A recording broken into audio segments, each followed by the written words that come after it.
मोठी बातमी समोर येते। पुण्यात पुन्हा विचित्र अपघात झालेला आहे। 6 ते 7 वाहने एकमेकांना धडकली आहेत। येरवड्यातील गोल्फ चौक उड्डाणपूल नजीक ही घटना घडलेली आहे। सुदैवाने अपघातात जीवितहानी नसल्याची माहिती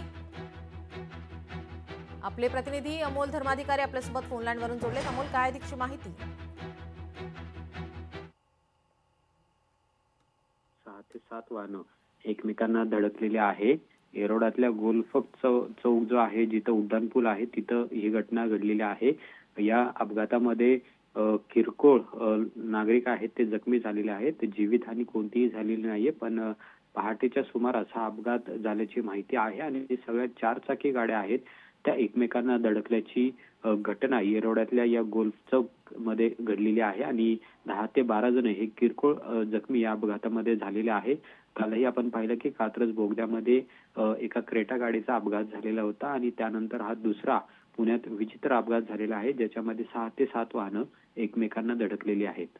धन्यवाद अमोल, आपण दिलेल्या या माहितीसाठी।